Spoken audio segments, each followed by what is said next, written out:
खबर जुड़ी है ऊर्जा सुरक्षा, अंतर्राष्ट्रीय तनाव और एक ऐसे एलपीजी टैंकर से जिसने भारत पहुंचने से पहले 2 बार अपना रास्ता बदल दिया। जी हां, हम बात कर रहे हैं 47,000 टन एलपीजी लेकर आए विशाल टैंकर पाइन गैस की, जो आखिरकार आंध्र प्रदेश के विशाखापत्तनम बंदरगाह की ओर मुड़ गया है। लेकिन सवाल यह है कि आखिर इस जहाज को दो बार अपना गंतव्य क्यों बदलना पड़ा, और क्या इसके पीछे सिर्फ तकनीकी वजह है या कहानी इससे कहीं ज्यादा गहरी है। ये 227 मीटर लंबा जहाज संयुक्त अरब अमीरात के गंतूत इलाके से रवाना हुआ था, जो दुबई और अबू धाबी के बीच स्थित है।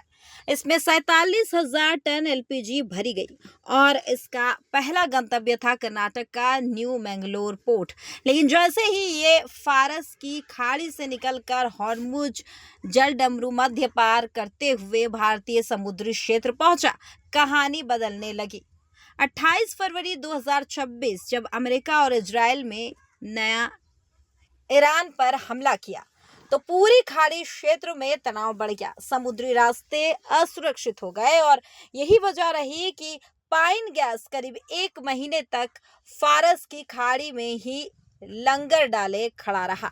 28 फरवरी 2026 जब अमेरिका और इजराइल ने ईरान पर हमला किया तो पूरी खाड़ी क्षेत्र में तनाव बढ़ गया।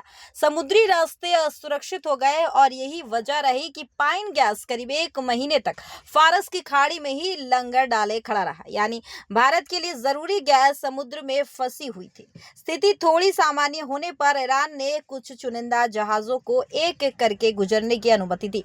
तभी भारतीय नौसेना के युद्धपातों ने पाइन गैस को एक्सॉर्ट करते हुए सुरक्षित भारतीय जल क्षेत्र तक पहुंचाया। लेकिन यहां से कहानी में आया दूसरा ट्विस्ट। जहाज का मूल गंतव्य था न्यू मैंगलोर पोर्ट, लेकिन वहां कुछ ऑपरेशनल दिक्कतों की वजह से इसे उड़ीसा के धामरा पोर्ट की ओर मोड़ दिया गया।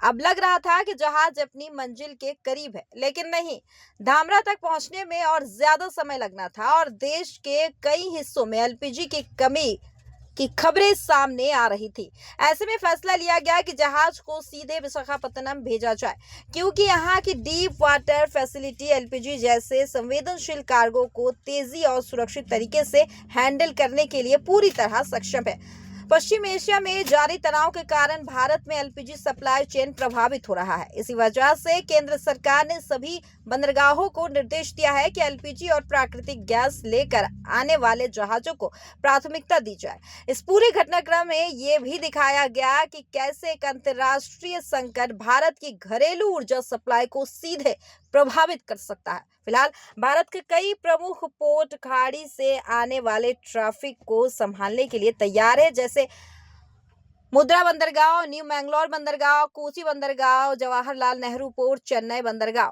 यह सिर्फ एक जहाज की कहानी नहीं, यह भारत की ऊर्जा सुरक्षा, वैश्विक राजनीति और तेज फैसले लेने की क्षमता की कहानी है, जहां हर मिनट की देरी देश को लाखों घरों की रसोई पर असर डाल सकती है। तो एक जहाज, 3 गंतव्य और कई सवाल, लेकिन आखिरकार पाइन गैस भारत पहुंच ही गया। ऐसा ही बड़ी और गहराई वाली खबरों के लिए जुड़े रहिए आपका चैनल के नाम के साथ। ऐसे ही बड़ी और गहराई वाली खबरों के लिए जुड़े रहिए हमारे साथ।